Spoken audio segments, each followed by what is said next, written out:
Hello. So today we're going to go ahead and tap a tree for some syrup. Now this particular tree is a black walnut. Not as common as your maple syrup. However, the taste is supposedly much more preferred by some. It is much more sought after. It's also a little bit pricier. But why pay for that when we can make it here at home? This is my first go at trying this. Bear with me as we all learn. But this will be our tap. This will be our drill. We want to get it about 1.5 inches, 2 inches down in that hole. We'll grab our hammer over there and we'll tap this in so it's tight. And then from there, we're going to use actual bags to tap ours and let the sap drip into. We'll get to that in a moment. Okay, we'll find kind of a nice flat spot here somewhere. And this looks kind of, oh, let's go with this right here. This looks like a good spot right in the middle. And you want to drill very slowly so that there's no pull. And then we'll go and do the rest of it.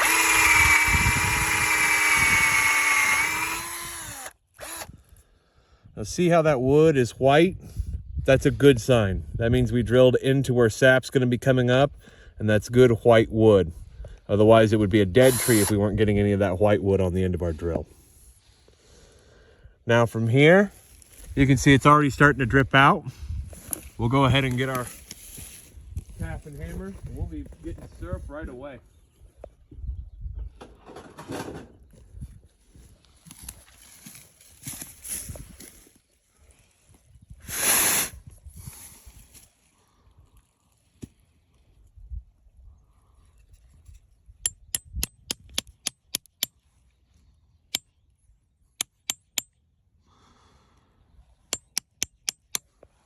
There you have it. That tap ain't gonna go nowhere.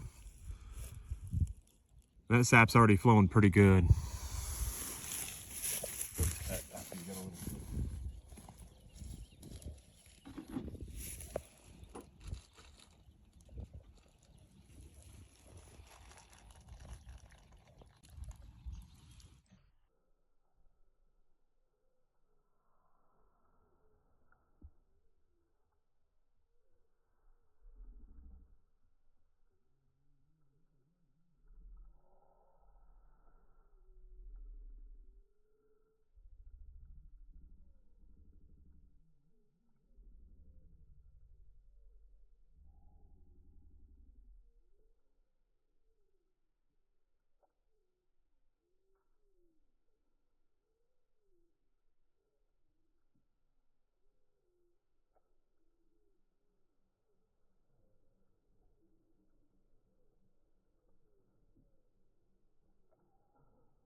So this is your sap bag collector.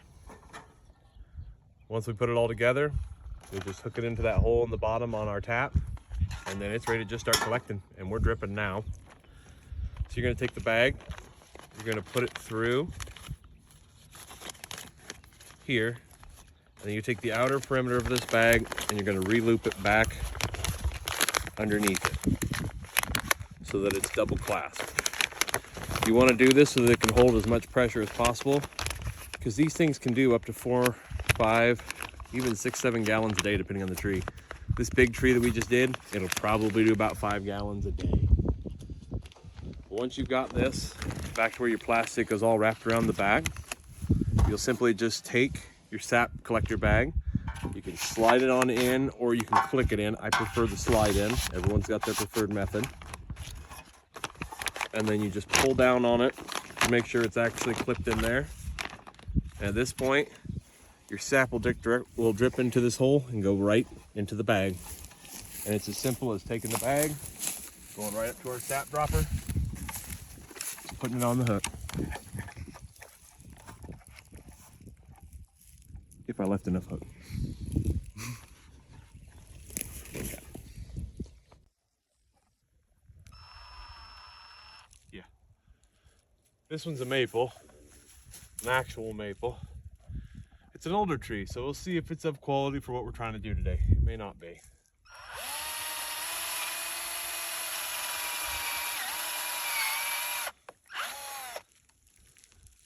Good white wood, that's a good deal. That means that this one's alive, thriving, and not dead. I don't see juices coming out yet.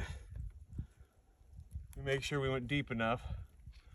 This is a specialized bit in order to make sure this hole is cleaned out.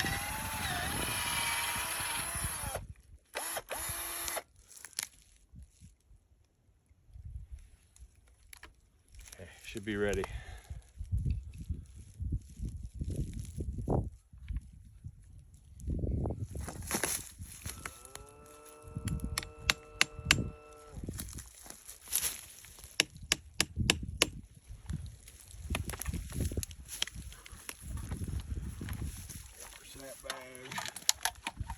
On there, we're ready to roll. Off to the next one. We'll see if this one starts to produce moisture as quick as the other one. We might watch it for a minute or two. Stay tuned. One reason we had a little concern about this tree is see the root structure down here? It's starting to blacken. It's starting to have a little bit of something take it. That usually can mean the tree is dying. But when I seen the white wood and I didn't see any of the dead dying brown wood, or if it's all dead dying brown wood, that means it's dead. That means no sap will come up anymore. Because we've seen that little bit of white wood come out when we did the drilling, we know the sap should still be coming out of this tree. That might be variable as to when we get the sap. The black walnut was flowing heavily. This one, looking like it might not be starting yet. It might take a little bit. And each one is different depending on temperature, and a lot of them say it's freezing, but we also base a lot of our numbers off of maple, not necessarily off walnut or other varieties of trees that can be tapped, such as birch. There's about 13 different ones out there, and we'll kind of go through them a little bit and learn them with you guys so that maybe we can tap a few more ourselves, because we have hundreds of species of trees on this farm. We're bound to be able to use more of them for resources for something, even if it's just good wholesome food for the family.